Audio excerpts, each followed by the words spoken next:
What is going on, everybody? Welcome to the latest episode of Into the Web.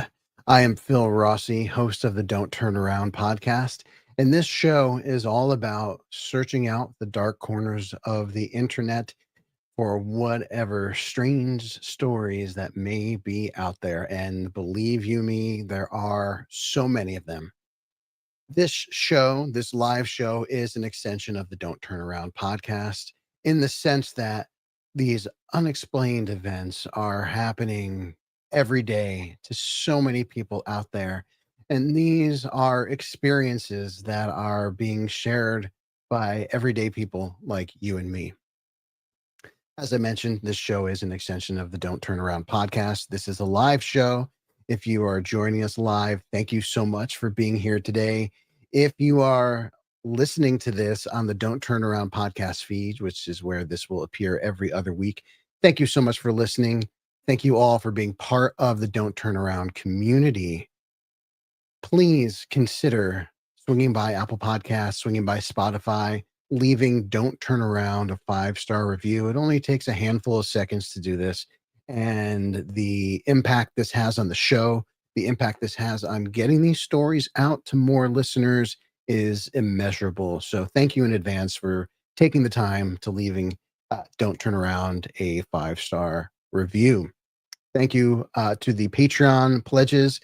Your support helps keep the lights on, helps keep the servers running. And I'm happy to report there will soon be new content coming to Patreon. After a little time off from cranking out content, I will be coming back with more fiction, more classic stories and books being read. And of course, Don't Turn Around extras, which will include behind the camera Q&A sessions with my guests, along with other content. And I think that's it for an intro, but let's get into what the internet has to offer us this week. I would like to start, as I have been starting, with some clips from my own investigations.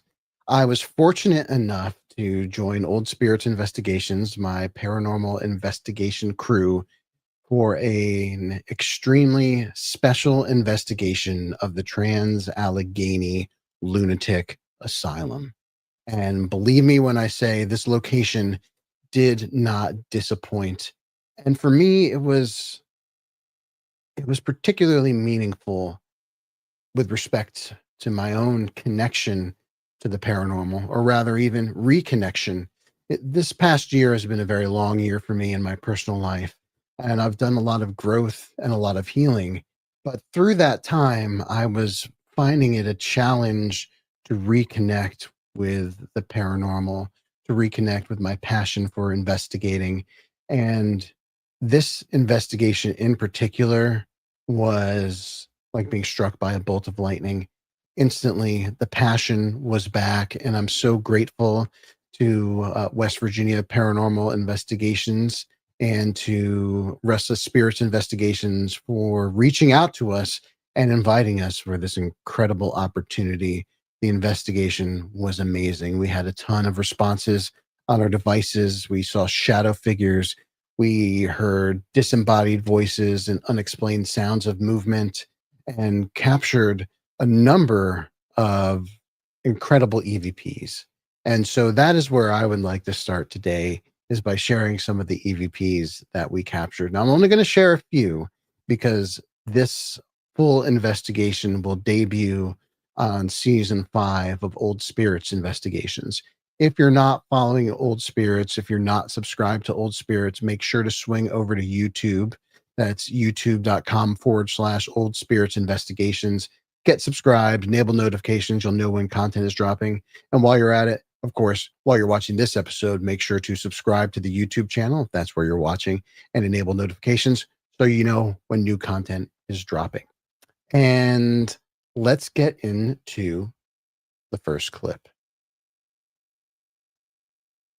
This is a clip that was captured on the first floor. Oh, excuse me. This is a clip that was captured on the 4th floor where spirits Frank and Larry are said to reside.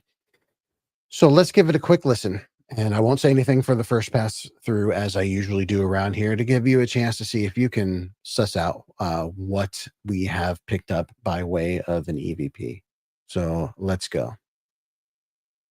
And if you can't hear this, no matter where you're watching, if you're watching on Instagram Live, if you're watching on YouTube or Twitch, let me know if you're not getting audio. Started off from the beginning. Are Frank and Larry up here? Oh, okay. Okay, Frank and Larry. Maybe you can tell us a little bit about yourselves. Now that's a little quiet. Let me see if I can't make the volume a little bit more beefy. Let's try that. Okay, there we go. I think that'll be better. All right, let's give it another listen.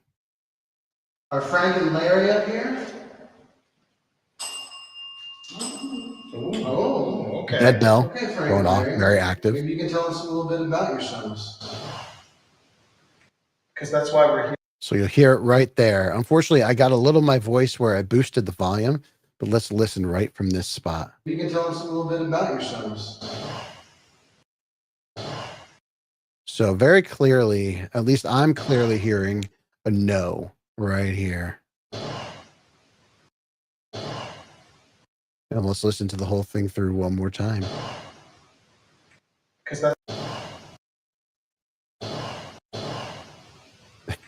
This web version of Audacity is a little challenging to use at times. Oh, okay. Okay, Frank and Larry. Maybe you can tell us a little bit about yourselves. Okay. So that was one EVP that we captured. If you're not familiar with the phrase EVP, that stands for electronic voice phenomena. That is a voice or other sound that is captured on recording equipment when you are not hearing it in real time. And that distinguishes it from disembodied voices, which you do hear in real time. Now let's move on to our next clip. This clip was on the 3rd floor. Let's go ahead and we'll share that.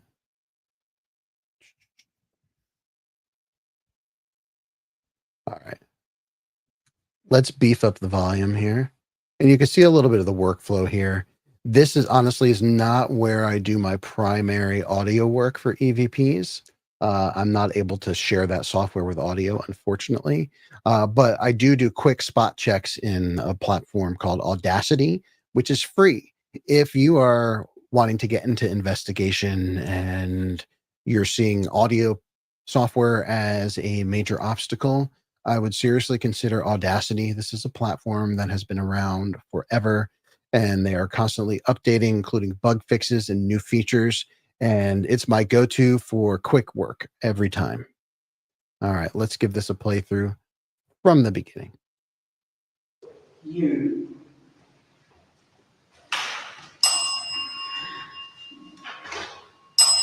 Timeless. Timeless. So I'll say it's very quick. It's very quick, and it comes through right after one of the rings of the dead bell. The dead bell is a device which is a bell mounted on a wooden box, and it is uh, designed to go off when there's a spike in EMF or if it's manually activated. So you'll hear a chime. I won't say which chime, and then you will hear a word. So listen closely. You.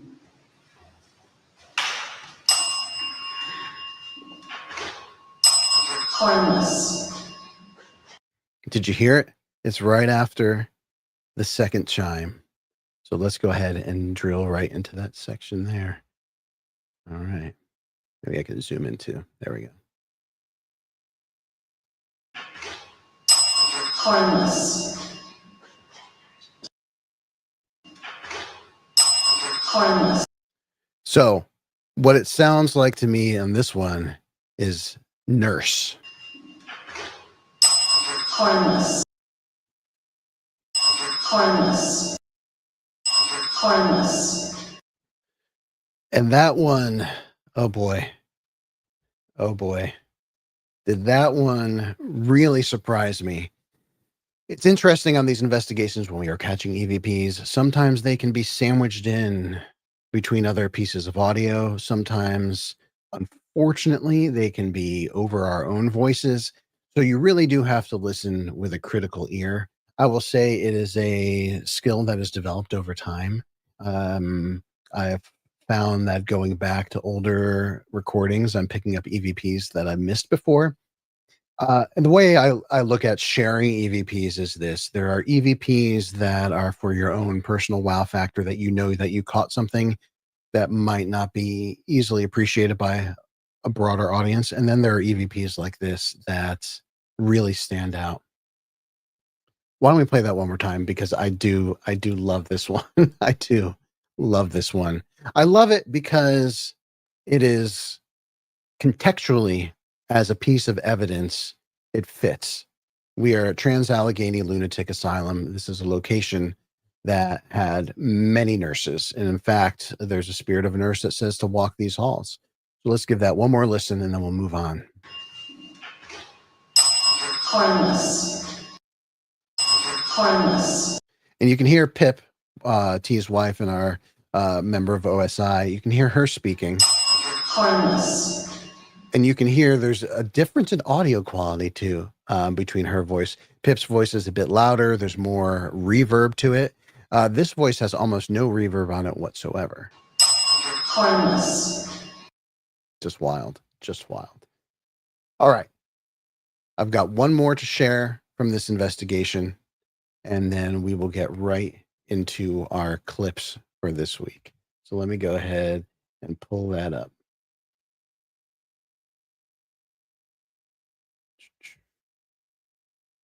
Where is it? Here we go. Okay. So very briefly, there's some context around this one. And I'm going to adjust my amplitude while I'm speaking just to save a step. So this was again on the 4th floor. And I believe I was watching, 99% sure, I was watching the Expedition X visit to Trans Allegheny Lunatic Asylum. It's a 2-part episode. It is Heather Amaro's introduction to the team, and she's an incredible fit. But this was one of the best episodes of Expedition X that I have yet to see. If you're not watching Expedition X, highly recommend it. Highly recommend it. And so they were interviewing someone about the location, and there was a phrase that a guard used to use called. He would say, "Bodies at the door at the time of room check." So this was for the patients to come out so they can do the room check or do whatever else they needed to do. And an investigator had been there on one occasion and said the phrase "bodies in the door." And when they said that phrase, they saw shadows move into the door. So I was hoping for shadows. And while we did not get shadows, something else happened. So let me go ahead and beef up the audio on this one as well. And I will talk through it a little bit too after we play it. But let's jump into it right now, because I can't wait to share this one. Oh, this is what I was supposed to say. This is what they said when it was time to do room checks. They would say, "Bodies in the doors." Don't leave me. Okay, so a number of things happened here. When I said the phrase "bodies in the door," the dead bell went off and we received an enormous spike on our EMF detection device. This is this particular device called the Rook 2 from Ghost Stop. So that was astounding in the moment. We were just, you hear T's reaction in there. Let's play it. Let's play it again. And I think I'll beef up the volume even just a touch more for you all, so things really pop. Okay, that should be a little bit better. All right, let's do it. Oh, this is what I was supposed to say. This is what they said when it was time to do room checks. They would say, "Bodies in the doors." Don't leave me.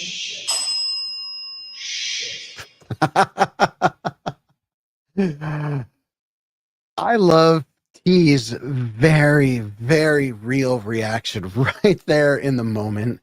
It embodies what we were both feeling, which was being positively astounded.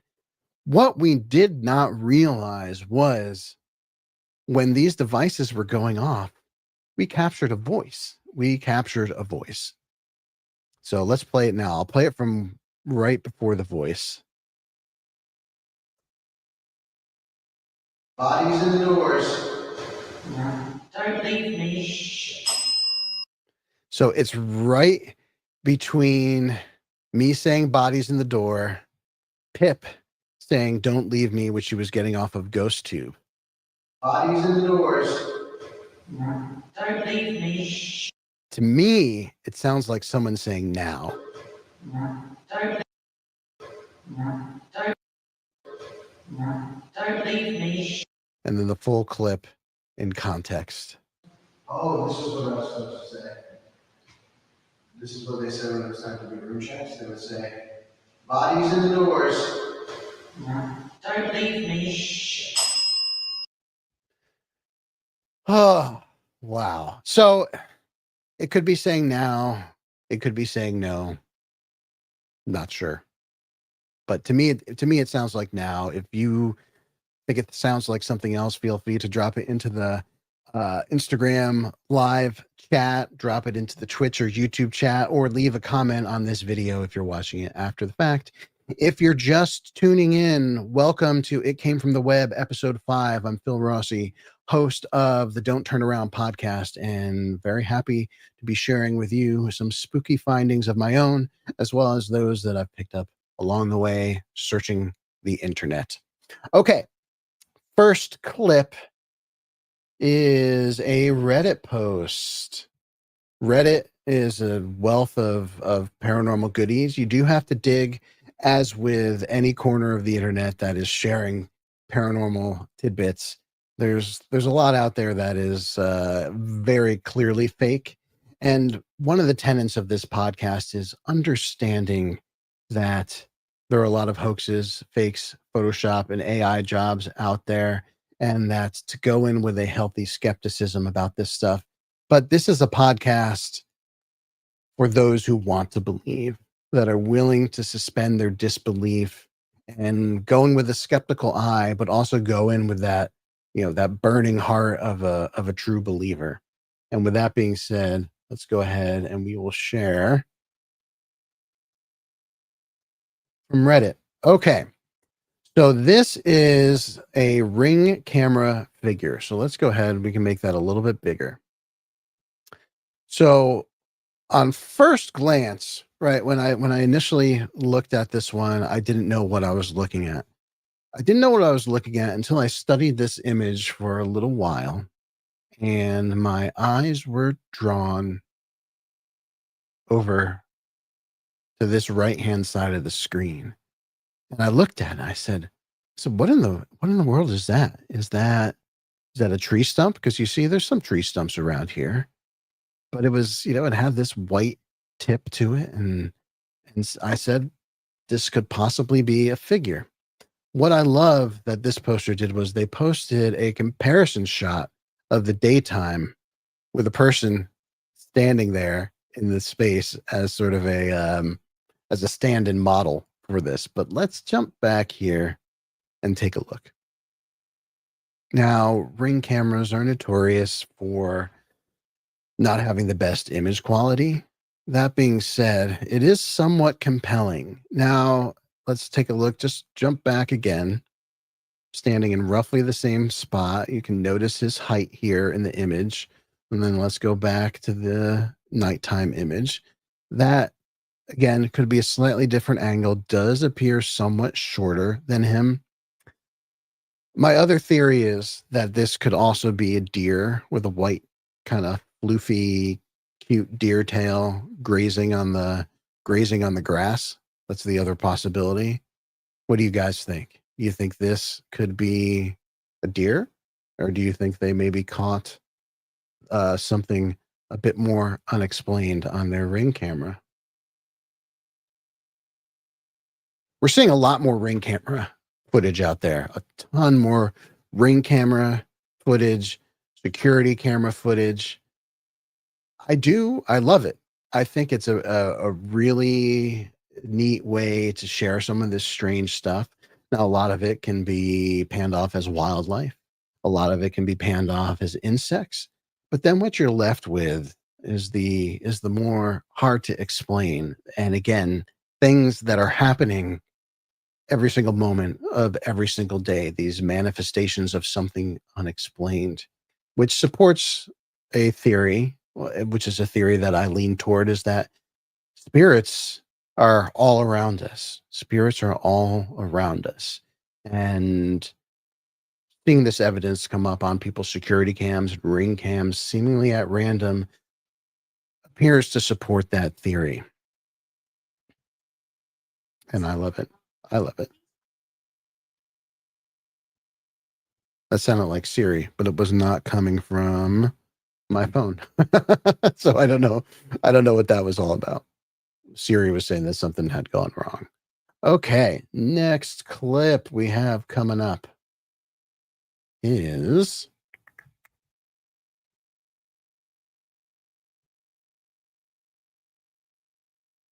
all right. Let me make sure we're following our notes here. This is nope, this is not the next clip. It was so nicely organized here. So I'm going to have to scroll through a little bit. Here we go. Okay. This is entitled, as you can see clearly on the screen, Ghost at Gettysburg Battlefield. I'm going to zoom in a little bit. This was a YouTube short. Let's see if I can move the screen around a little bit.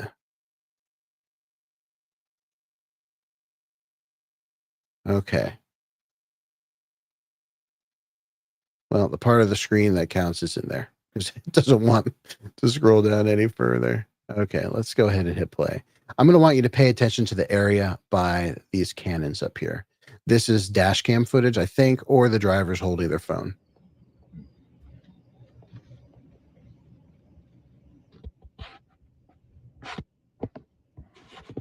Yeah, I think they're holding their phone.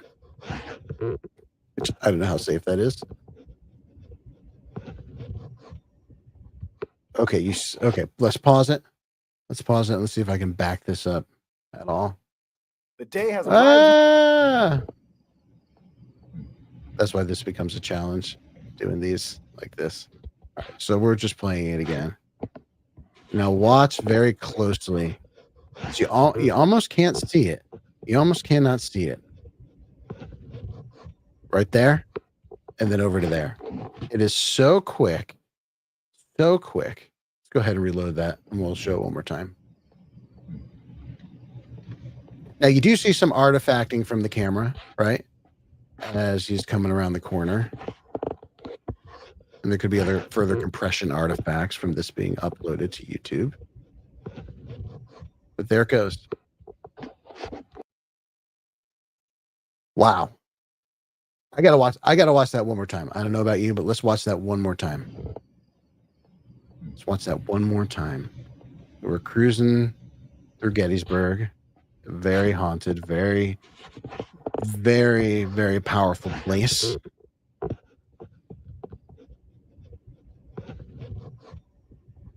And there it is. Shoots right across, very fast, semi-transparent, or almost fully transparent.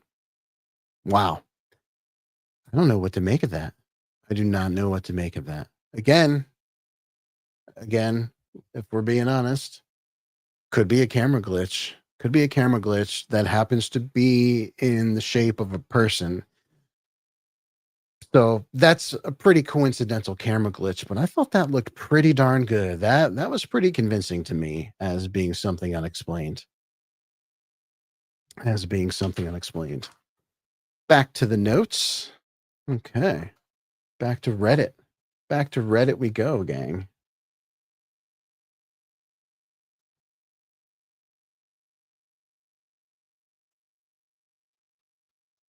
All right.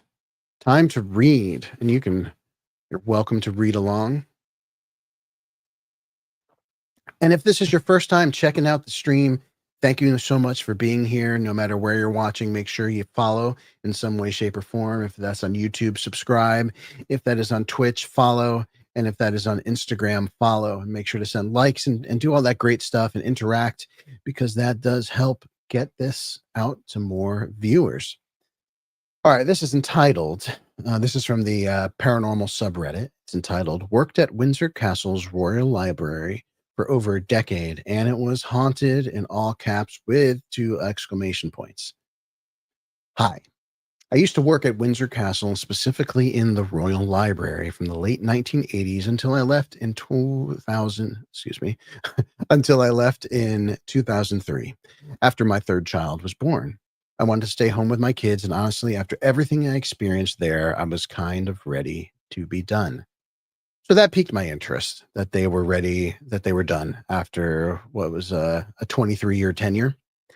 I wasn't anyone important, hey, I'm sure you were important. Poster whose name is Library Rat since 1984. With a name like that, you had to have been important. I wasn't anyone important, just a junior library assistant. Basically, I helped with the cataloging, pulling materials, handling rare books, which sounds important, and that sort of thing. The Royal Library isn't open to the public, and everything in there is strictly protected and preserved. We worked in quiet rooms with controlled temperatures and lighting and had to follow a lot of rules. But here's the thing. Windsor is haunted as hell. Like, truly. And I didn't believe in that kind of thing when I started. The first thing I saw was Queen Elizabeth I. Yes, really. It was around 1992, and I was working late in one of the archive rooms, just shelving. I turned around and saw a woman in an elaborate old gown, stiff white collar, red hair, just standing in the doorway. She didn't say anything, didn't move. I thought I was going mad. She looked too real to be a hallucination. Then she walked backwards into the wall and disappeared. I will never forget that image. It was the most bizarre, unnatural thing I have ever seen. There's a black dog that shows up around the west side of the library. No one talks about it officially, but we all saw it. I saw it twice. It just appears, trots by, then vanishes when you turn to look at it properly. Someone once told me it's connected to a prince who died in childhood, but who knows? All I know is it gave me the chills every time. Other weird stuff. Footsteps above you when no one's upstairs, pages turning in a book no one's touching, cold spots even in temperature-controlled rooms, whispers in Latin or French when no one's around, a man in old-fashioned clothing staring from a locked archive room. The room was empty when we locked it. It wasn't constant, but it happened enough that I stopped questioning it. I've never talked about this publicly before, and honestly, I'm a bit nervous even typing this out. We are always told to be discreet, and working in any royal residence comes with a sense of don't ask, don't tell when it comes to that kind of thing. But after 20 plus years, I just wanted to share it somewhere with people who might get it. I haven't been back since I left. I don't think I want to. So thank you, Library Rat since 1984, for sharing that post. That's pretty incredible stuff. I don't think it's a stretch to say that Windsor Castle and the Royal Library is haunted, but this was a pretty cool post. It had that good spooky ghost story vibe. I like the mention of the black dog, which is a somewhat common paranormal trope. Black dogs have been witnessed. This mysterious black dog. That is, I'm not saying like your black lab, but the mysterious black dogs. There are countless stories of unexplained encounters with black dogs that just seem to vanish into thin air. So that was a cool one. That one had me thinking a little bit at night, just imagining what it would be like to investigate the Royal Library at Windsor Castle. And how about that Queen Elizabeth I sighting? It's when there are these for lack of a better word, these outrageous claims. I think even the poster felt this was outrageous of seeing Queen Elizabeth I, but their recounting of witnessing this potential ghost, the way they described it, and one thing that really caught me off guard was the walking backwards into the wall and disappearing. That gave me the chills a little bit. It was almost like she was moving in reverse. Maybe there was a time slip going on there, or maybe something else weird that made this manifestation possible.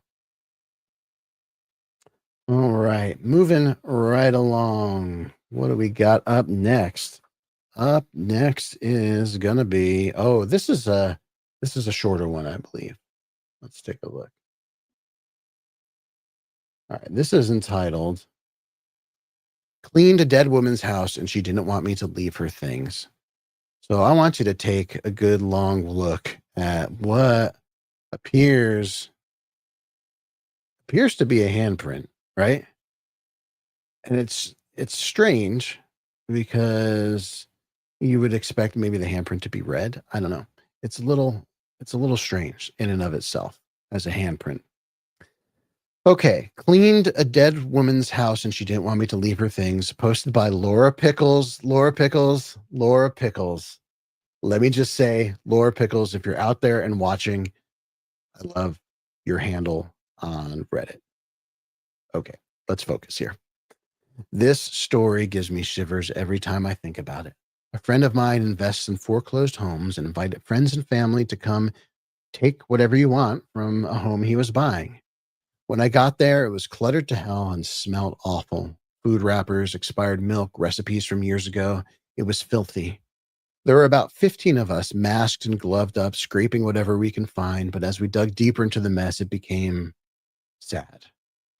Sentimental items started to appear, new clothes that were gifts in boxes, old passports that were stamped many times over, handwritten letters, and many, many photos from the 60s and 70s. I looked over the photos and felt bad that I was scavenging what was left of this lonely woman's life. From the photos, it seems she never had kids and she was widowed for a while. I ended up being the last one in the house. The sun just set, so it was quiet and eerie being alone in the musty home. My friend was waiting outside. As I took my basket full of things I scavenged, I felt it, a cold, tight, tingling tug at my right arm. I nearly dropped what I was holding. It really, really felt like someone tugged me back. My body buckled backwards slightly. When I got home, I saw it right where I left it. Excuse me. I saw it right where I felt it. The tug. Clearly a pressed handprint on my arm. This is not sunburn. It never hurt, and I hadn't been in the sun at all for days. The pale pattern of a hand stayed blanched for days. I hustled to rid of the items only after everything was sold or donated did the handprint go away. Wow. That that is quite a story.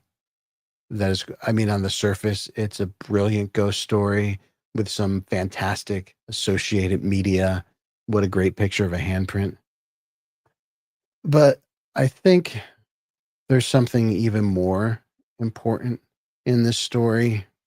And that is certainly something that is important to consider as an investigator, and is something that I consider myself on any investigation we go on. We're investigating places where there were human lives, and in this aspect, it's in someone's home.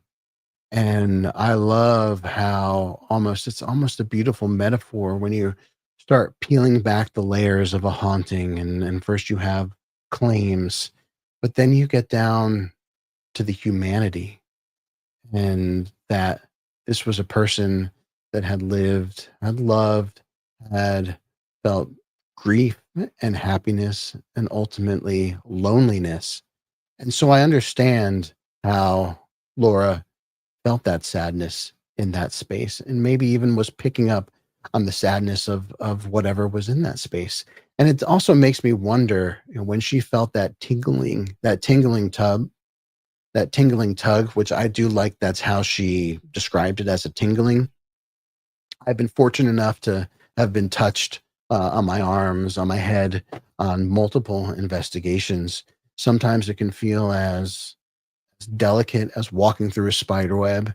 Sometimes you can feel, more of a tingling, and then sometimes you can feel this tingling pressure. It is such a fascinating feeling that maybe you're not being touched. I don't know, but I can't explain it in any other way. But I like that she went to describe that touch as it was tingling. It's remarkable that it left a handprint, and I just think this was a fantastic story. So I'm very glad that you, Laura Pickles, submitted that to Reddit, because it's one that really does make you think. All right, let's see, where are we going next, everybody? Where are we going next? Ah, it's time. It's time for the lake monster. It wouldn't be an It Came From the Web if I didn't have at least one cryptid clip. So let's go ahead, as time is not on our side here. We are running low on time, so I'm going to just jump right into the lake monster. All right, this is another YouTube short, and I'm going to zoom in. All right, it's going to be in this area, and this looks like a little dock here.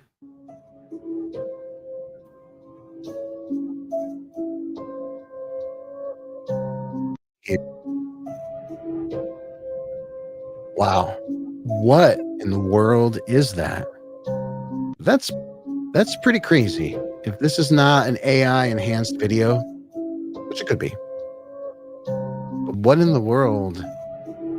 Whatever it is, it's big. It really disturbs the water, and then you see it go by. I'm not going to speculate on how long that might be, but whatever it is big. I wish I knew what this lake or water area was from, because then I would have a better idea of what we might be looking at. But whatever, I mean, it could be an alligator. Could be. It could be or the albino alligator. It sort of has that shape in its tail. But if you see the tail move, it's almost more like a very long fin. You can see right there. Let's see if I could pause it there. Let's keep it rolling.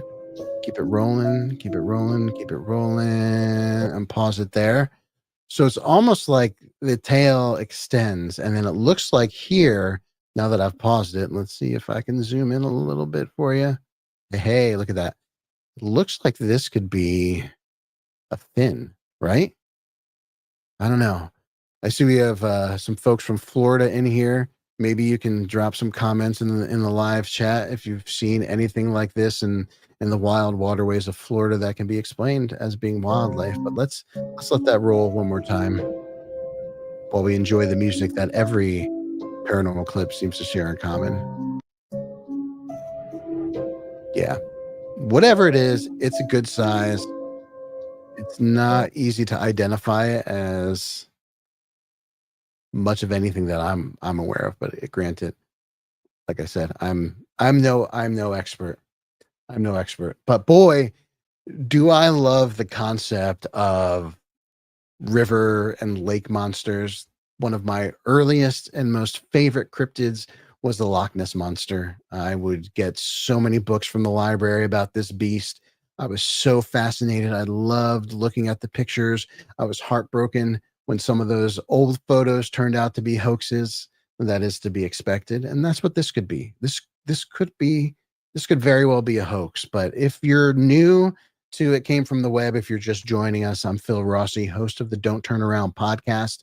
And the goal of this show is to go in with healthy skepticism, but with the burning heart of a believer. This is sort of the Fox Mulder radio time where I want to believe, and I truly do want to believe, and I'm willing to suspend my disbelief to enjoy these clips. And I think I can feel that belief while being skeptical at the same time.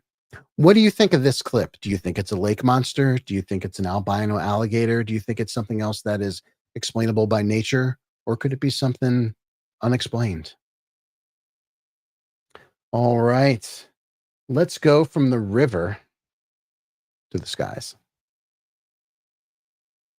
And we have a couple UFO clips to share. All right.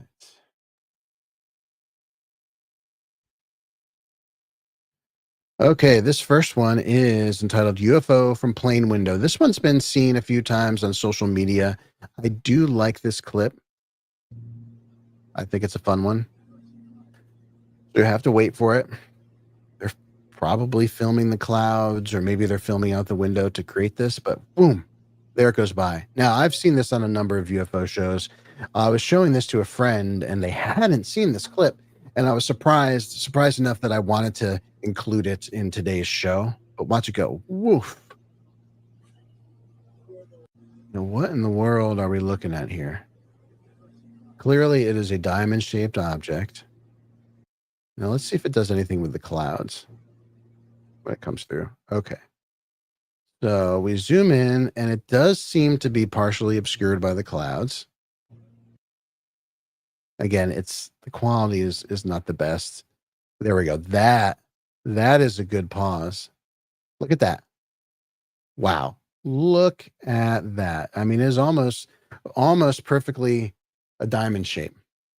Let's run this again. Let's run this again. Okay, we're enjoying the clouds. It's a beautiful day to be in the sky.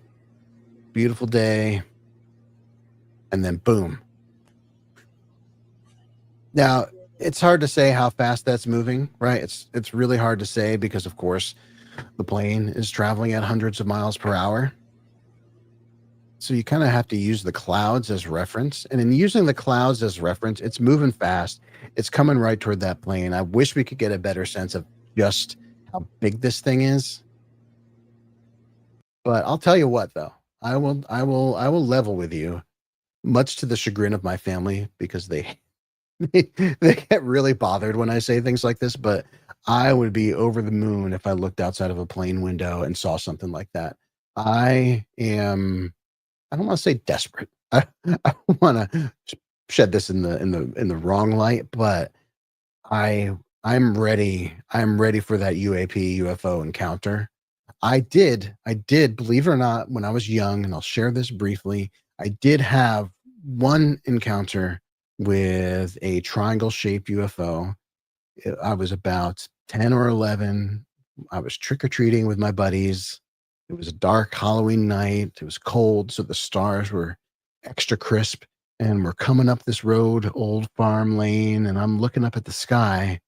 And I say to my friends, because I see something up there, I say, guys, what is that? Do you see that? And it was this triangle-shaped object with rows of lights all around it. And it was just moving with this geometric precision across the stars. I will not ever forget that. I've forgotten a lot of memories, but that one remains absolutely crystal clear. And when we saw that object in the sky, boom, we took off running. We ran straight home. We had enough candy. We did not want to see anything else strange that night. Were we a little amped up because it was Halloween and it was spooky and we probably had a mother load of sugar on board? Yeah, I'll give you that. But again, the memory is so vivid. I can close my eyes right now and I could see it so clearly. And since that time, I've seen some peculiar lights in the sky, but nothing so astounding. So if you're listening up there, I'm ready for that next encounter. Okay, moving along. And we are getting down to the end here, gang. We are getting down to the end. So I want to say thank you, everyone who's been participating in the chat, who's been hanging out, watching us live. It's really great to have you here. All right, let's do another UFO video, and then we'll get into a few haunted objects after that. Let's see. That's plain window. Let's see. Is this the one? Nope, that's not the one. My nicely organized files are but a mess now. Okay, here we go. This is a clip from TikTok. And we will zoom in just a touch because you can see it pretty clearly. This was back in March. Check it out. What do we make of that? Oh, what is this? What is this is right? What am I looking I at? missed it. Where did it go? And it's gone. And it's gone. One guy says it What went did into it the ocean. see? One guy says it went into the ocean. Let's refresh that. Let's refresh that and take another look. Because this is pretty cool. This is pretty stinking cool. It's so strange. what I mean, is it a this? satellite that broke up and coming back into our missed it. atmosphere? Where did it go? It disappears so quickly. And what are these other things in the sky? What did we just Right? see? What are these other objects? I love that. What did we just see?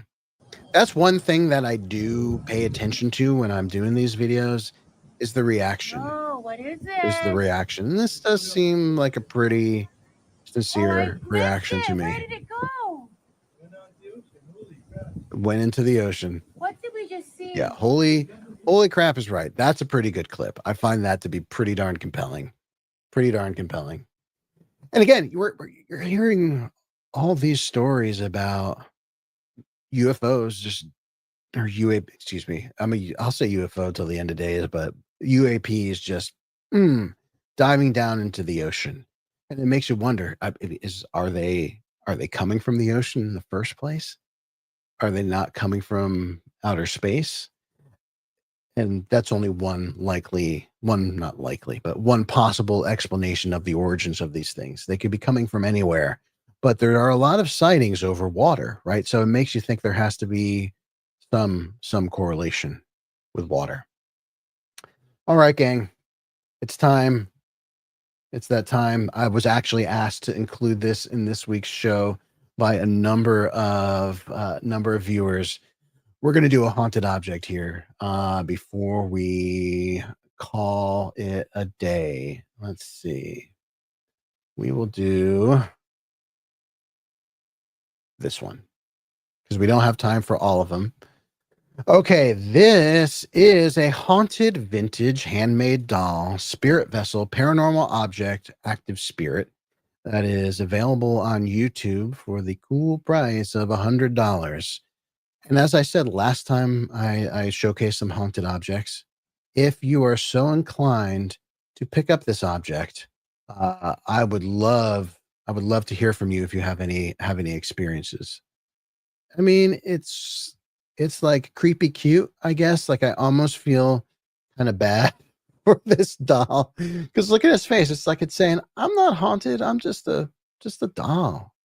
But it does have a little creepy factor.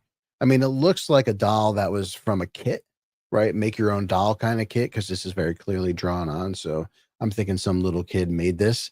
I don't know how vintage it possibly is, but let's learn more about Lillian. Lillian, a powerful spirit guide full of life and light. Lillian is truly something special, a spirit from my personal collection that I've cherished deeply. She is not only beautiful, but highly active, warm, and vibrantly present. Her vessel is large with a soft cloth body. She can easily be seated or positioned upright, but no matter where you place her, Lillian's energy fills the space, reaching into every corner of your home with her unmistakable presence. Before coming into my care, Lillian was treasured by another collector who adored her, but was overwhelmed by the intensity of her activity.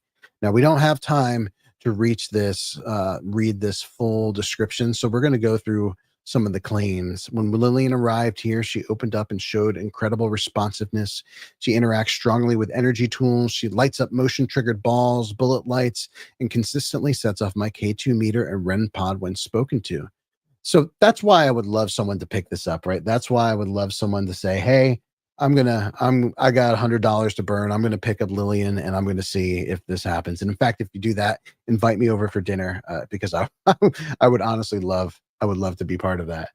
They go on to say typical activity includes hearing soft whispers, seeing orbs or flashes of light, feeling light touches or tingling sensations, experiencing movement of small objects, receiving vivid dreams and visions, feeling suddenly warm and a peaceful present. Shadow figures appear briefly in her favorite spots. Hmm. All in all, Lily sounds like a pretty okay doll, a haunted object to have. It sounds like it's just a positive energy. Again, very, very curious about this. Curious enough that I may even contact this seller to see if they have some footage of Lillian interacting with the space, interacting with devices. And that's it, everybody. That brings us to the end of this episode of It Came from the Web. Thank you so much from the bottom of my heart for being here, for being part of this experience, for being here for the live. If you're watching this for after the fact, thank you for tuning in, for subscribing, for commenting. Don't hesitate to comment. I love to hear from my viewers and listeners. If you're watching on Instagram Live, this is a recent fix. Instagram Live had been out for about a month, but they seem to have figured out whatever technical issues they were having. So I was so glad to see so many folks chiming in from Instagram Live and joining in on the chat. You guys are fantastic. So thank you for being here. If you're not subscribed to the Don't Turn Around podcast, well, what are you waiting for? You can find Don't Turn Around on any of the major podcast platforms. Got a new episode coming out next week. That's going to be pretty incredible. And speaking of the Don't Turn Around podcast, It Came from the Web is also featured on the Don't Turn Around podcast feed, both audio and video through YouTube. Finally, if you can swing by Apple Podcasts, Spotify, or wherever else you get your podcasts, leave a glowing review for Don't Turn Around. This helps immeasurably getting the show out there. And thank you already to those people who have done their reviews. I appreciate you endlessly. And with all that being said, thank you again so very much. And we'll catch you next time.